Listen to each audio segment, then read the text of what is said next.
കോൺവെൻറ്റിൽ പോകാൻ എനിക്ക് വലിയ ആഗ്രഹം ഉണ്ടായിരുന്നു. പഠിച്ചുകൊണ്ടിരിക്കുമ്പോൾ ഇത് ആഗ്രഹം ഉണ്ടെങ്കിൽ, പക്ഷേ വളരെ ആക്റ്റീവായിരുന്നു. സ്കൂളിലും അതിലും ഇതിലൊക്കെ ഇങ്ങനെ നടന്നു പോവുകയൊക്കെ ചെയ്യുമായിരുന്നു. പക്ഷേ അവരൊക്കെ ഓർത്തും അങ്ങനെ അതൊന്നും ഇപ്പോൾ പോകത്തൊന്നുമില്ല, അവിടെ നടപ്പ് എടുപ്പൊക്കെ കണ്ട അതൊന്നും പോവുകയല്ല എന്നുള്ളതാണ് വീട്ടിൽ പറഞ്ഞിരുന്നത്. പക്ഷെ എൻ്റെ ഉള്ളിൻ്റെ ഉള്ളിൽ എനിക്ക് ഈശോയുടെ കൂടെ പോകണമെന്നുണ്ടായിരുന്നു. പ്രത്യേകിച്ച് പാവപ്പെട്ട കുഞ്ഞുങ്ങൾക്ക്, അപ്പനും അമ്മയും ഇല്ലാത്ത കുഞ്ഞുങ്ങൾക്ക് സ്നേഹം കൊടുക്കണമെന്ന് എനിക്ക് അന്ന് ഒരു ആഗ്രഹം തോന്നിയിരുന്നു. പക്ഷെ ഞാനത് ആരോടും പറഞ്ഞില്ല. SSLC കഴിഞ്ഞപ്പം എൻ്റെ അച്ഛനോട് ഞാൻ ചാച്ചനോട് പറഞ്ഞു, ചാച്ച ഞാൻ കോൺവെൻറ്റിൽ ചേരുകയെന്ന് പറഞ്ഞു. അപ്പോൾ ചാച്ചൻ പറയുക, കോൺവെൻറ്റിലൊക്കെ പോകുന്ന സിസ്റ്റേഴ്സിനെയൊക്കെ എനിക്കിഷ്ടം, മോളിപ്പോൾ പോകണ്ട, മോളൊരു കാര്യം ചെയ്യ്, PDC പഠിക്കാൻ പറഞ്ഞു. അങ്ങനെ PDCക്ക് വിട്ടു. PDC കഴിഞ്ഞ് രണ്ടാമത്തെ ഒരു വർഷമായപ്പോൾ ഞാൻ, ചാച്ച ഞാൻ കോൺവെൻറ്റിൽ പോകണം, എനിക്ക് ആഗ്രഹമുണ്ട്, ഞാൻ പോട്ടെ. അത് വേണ്ട, അതും കഴിഞ്ഞ് ഇത് BSc ആക്കാം, അന്നേരമൊക്കെ തീർച്ചയായിട്ടും പോയാൽ മതി എന്ന് പറഞ്ഞു.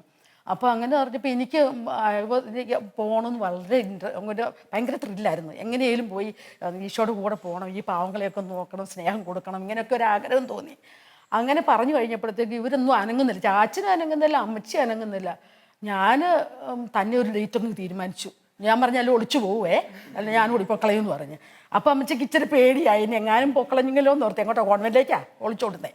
ഏതായാലും ഞാനങ്ങ് ഡേറ്റ് ഫിക്സ് ചെയ്ത് ഇന്ന ദിവസം പോവുക എന്ന് പറഞ്ഞു. അപ്പോഴത്തേക്ക് ചാച്ചനും അമ്മച്ചൊക്കെ ഒന്ന് മൂവ് ചെയ്യാൻ തുടങ്ങി.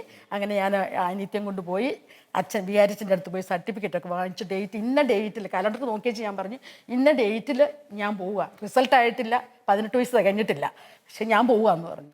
അങ്ങനെ കോൺവെൻറ്റിൽ ചേർന്നിട്ട് 54 വർഷം കഴിഞ്ഞു.